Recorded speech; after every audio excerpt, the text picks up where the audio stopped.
வல்வெட்டி துறையில் sea view, boating, party hall, luxury rooms, Indian restaurant, village hotel Yathna, northern point. America மேற்கொண்ட தொடர்ச்சியான ராணுவ நடவடிக்கைகளின் விளைவாக ஈரானின் கடற்படை, வான்படை, ஏவுகணை திறன் மற்றும் ஆயுத உற்பத்தி உட்கட்டமைப்புகள் பெருமளவில் அளிக்கப்பட்டுள்ளதாக அமெரிக்க ஜனாதிபதி டொனால்டு ட்ரம்ப் தெரிவித்துள்ளார். மேலும் கடந்த 4 மாதங்களில் ஈரானை கற்கால நிலைக்கு கொண்டு வந்துவிட்டோம், அவர்கள் இனி மத்திய கிழக்கில் அச்சுறுத்தலாக இருக்க முடியாது என்று அவர் தெரிவித்ததாக தகவல்கள் வெளியாகி இருக்கின்றன. அமெரிக்காவுக்கும் ஈரானுக்கும் இடையிலான பதற்றம் கடந்த சில மாதங்களாக தொடர்ந்து அதிகரித்து வந்த நிலையில் அமெரிக்காவும் இஸ்ரேலும் இணைந்து கடந்த பிப்ரவரி 28 முதல் ஈரானின் பல்வேறு ராணுவ மற்றும் பாதுகாப்பு இலக்குகள் மீது வான்வழி தாக்குதலை தீவிரப்படுத்தியதாக கூறப்பட்டிருக்கின்றது.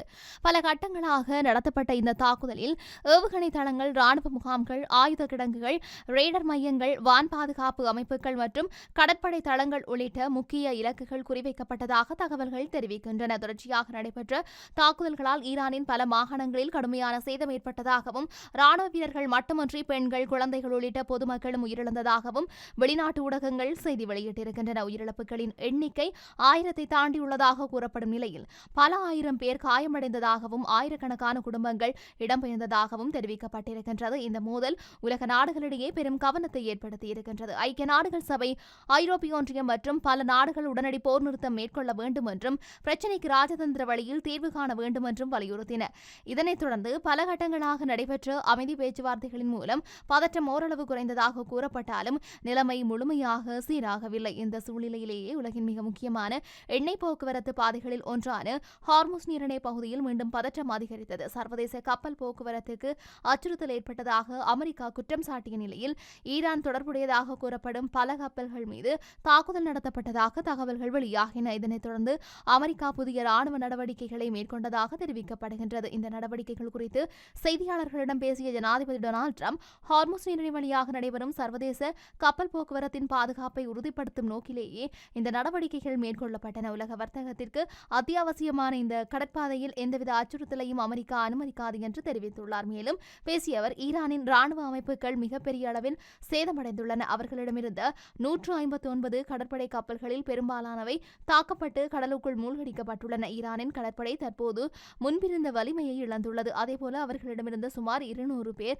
விமானங்களும் தாக்கப்பட்டு செயலிழக்க செய்யப்பட்டுள்ளன. வான்படையின் செயற்பாட்டு திறன் மிகவும் குறைந்துள்ளது என்று கூறியதாக தகவல்கள் தெரிவிக்கின்றன. அத்தோடு ரேடர் கண்காணிப்பு மையங்கள், விமானிய எதிர்ப்பு ஏவுகணை அமைப்புகள், வான் பாதுகாப்பு கருவிகள், ஆயுத உற்பத்தி தொழிற்சாலைகள், வெடிபொருள் தயாரிப்பு நிலையங்கள் மற்றும் ராணுவ தொழில்நுட்ப உட்கட்டமைப்புகள் அனைத்தும் கடுமையாக தாக்கப்பட்டிருக்கின்றன. ஈரானின் பாதுகாப்பு அமைப்பின் முதுகெலும்பாக இருந்த பல முக்கிய மையங்கள் இப்போது செயல்பட முடியாத நிலையில் உள்ளன என்று சொல்லியும் ட்ரம்ப் தெரிவித்ததாக கூறப்பட்டிருக்கிறது. அவரது கூற்றுப்படி ஈரானின் ராணுவ தளவாடங்களில் சுமார் 84% வரை சேதமடைந்துள்ளதாகவும், பல ஆண்டுகளாக உருவாக்கப்பட்ட ஆயுத களஞ்சியங்கள் பெருமளவில் அளிக்கப்பட்டுள்ளதாகவும் தெரிவிக்கப்பட்டுள்ளது. 4 மாதங்களில் அவர்களை கற்கால நிலைக்கு கொண்டு வந்துவிட்டோம். அவர்கள் மீண்டும் பழைய ராணுவ வலிமையை அடைய நீண்ட காலம் பிடிக்கும். உலகிற்கு அச்சுறுத்தலாக இருந்த அவர்களின் திறன் தற்போது முற்றிலும் சிதைந்துவிட்டது என்றும் அவர் குறிப்பிட்டதாக தகவல்கள் வெளியாக இருக்கின்றன. மேலும் தற்போது ஈரானிடம் மிக குறைந்த எண்ணிக்கையிலான ஏவுகணைகளே உள்ளன. நீண்ட தூர தாக்குதல் நடத்தும் திறன் கடுமையாக பாதிக்கப்பட்டுள்ளது. அவர்களின் வான் பாதுகாப்பு அமைப்புகள் முற்றிலும் பலவீனமடைந்துள்ளன. அமெரிக்காவையும் அதன் கூட்டாளி நாடுகளையும் அச்சுறுத்தும் அளவிலான சக்தி தற்போது அவர்களிடம் இல்லை. மத்திய கிழக்கில் பல ஆண்டுகளாக பாதுகாப்பு சவாலாக இருந்த ஈரான் இனி அதே நிலையை தொட முடியாது என்று ட்ரம்ப் கூறியதாக தெரிவிக்கப்படுகின்றது. அதே நேரத்தில் ட்ரம்ப் வெளியிட்டுள்ள இந்த கருத்துக்கள் சர்வதேச அரசியல் வட்டாரங்களில் பரவலான விவாதங்களை ஏற்படுத்தியுள்ளன. அவர் குறிப்பிட்டுள்ள கப்பல்கள், போர் விமானங்கள், ராணுவ உட்கட்டமைப்புகள் மற்றும் ஆயுத திறன்கள் அளிக்கப்பட்டதாக கூறப்படும் விவரங்கள் குறித்து இதுவரை சுயாதீன சர்வதேச கண்காணிப்பு அமைப்புகள் எந்தவித உறுதிப்படுத்தையும் வெளியிடவில்லை. மேலும் இந்த குற்றச்சாட்டுகள் தொடர்பாக ஈரான் அரசாங்கமும் அதிகாரப்பூர்வமான முழுமையான பதிலை வெளியிடவில்லை. இதற்கிடையில் மத்திய கிழக்கு பிராந்தியத்தில் பதற்றம் மீண்டும் அதிகரிக்கும் அபாயம் இருப்பதாக பாதுகாப்பு ஆய்வாளர்கள் எச்சரிக்கை விடுத்திருக்கின்றார்கள். ஹார்முஸ் நீரிணை உலகளாவிய எண்ணெய் ஏற்றுமதியின் முக்கிய வழித்தடமாக இருப்பதால் அந்த பகுதியில் உருவாகும் எந்தவொரு ராணுவ மோதலும் சர்வதேச பொருளாதாரம், எரிபொருள் சந்தை மற்றும் உலக வர்த்தகத்தில் நேரடி தாக்கத்தை ஏற்படுத்தக்கூடும் என்று நிபுணர்கள் சுட்டிக்காட்டியும் இருக்கின்றார்கள். இதனால் நிலைமையை உன்னிப்பாக கண்காணித்து வரும் உலக நாடுகள் இரு தரப்பினரும் கட்டுப்பாட்டுடன் செயல்பட்டு மீண்டும் பதற்றத்தை அதிகரிக்காமல் இருக்க வேண்டும் என்று மீண்டும் வலியுறுத்தி வருகின்றமையும் குறிப்பிடத்தக்கது.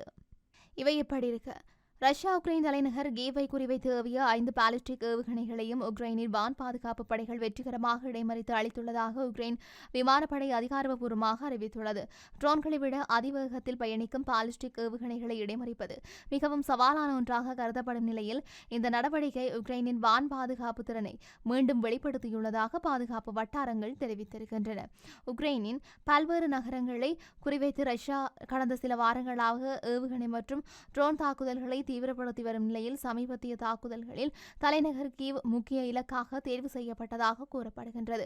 அதிகாலை நேரத்தில் மேற்கொள்ளப்பட்ட இந்த தாக்குதலின் போது பாலிஸ்டிக் ஏவுகணைகள் மற்றும் ட்ரோன்கள் ஒரே நேரத்தில் பல திசைகளில் இருந்து ஏவப்பட்டதாக உக்ரைன் விமானப்படை தெரிவித்துள்ளது.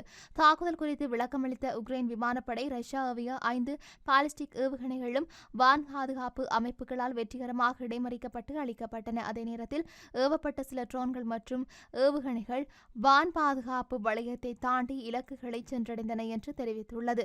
அதிகாரிகளின் தகவலின்படி இடைமறிக்கப்பட்ட ஏவுகணைகளின் சிதவுகள் கீவ் நகரின் பல பகுதிகளில் விழுந்ததால் அங்கு அவசர மீட்புப் பணிகள் முன்னெடுக்கப்பட்டன. ஏவுகணை பாகங்கள் குடியிருப்பு பகுதிகளுக்கு அருகிலும் விழுந்ததாகவும் பாதுகாப்பு காரணங்களுக்காக சில பகுதிகளில் மக்கள் தற்காலிகமாக வெளியேற்றப்பட்டதாகவும் தெரிவிக்கப்பட்டு இருக்கின்றது.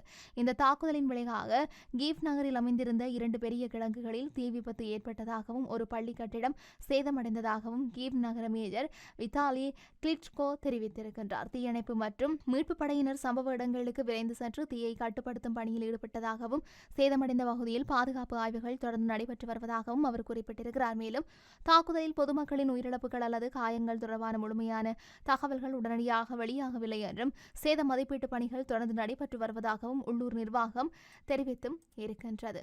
இதற்கிடையில் இந்த தாக்குதல் குறித்து விளக்கமளித்த ரஷ்ய பாதுகாப்பு அமைச்சகம் உக்ரைனின் நீண்ட தூர ஏவுகணை தயாரிப்பு வசதிகள், ட்ரோன் உற்பத்தி ஆலைகள் மற்றும் இராணுவ தொழில்துறை உட்கட்டமைப்புகளையே குறிவைத்து துல்லியமான தாக்குதல் நடத்தப்பட்டதாக தெரிவித்துள்ளது. இந்த நடவடிக்கை உக்ரைனின் எதிர்கால இராணுவ நடவடிக்கைகளை பலவீனப்படுத்தும் நோக்கில் மேற்கொள்ளப்பட்டதாகவும் ரஷ்ய தரப்பு கூறியிருக்கிறது. எனினும் இந்த கூற்றுக்கள் குறித்து உக்ரைன் எந்தவித உறுதிப்படுத்தலையும் வழங்கவில்லை. மாறாக ரஷ்யாவின் தாக்குதல்கள் பொதுமக்கள் வசிக்கும் பகுதிகளையும் சிவில் உட்கட்டமைப்புகளையும் பாதித்துள்ளதாக உக்ரைன் குற்றம் சாட்டினது. உக்ரைன் இராணுவத்தின் தகவலின்படி கடந்த 2 வாரங்களில் முதன்முறையாக பாலிஸ்டிக் ஏவுகணையை வெற்றிகரமாக இடைமறித்து அளித்திருப்பது குறிப்பிடத்தக்க முன்னேற்றமாக கருதப்படுகின்றது.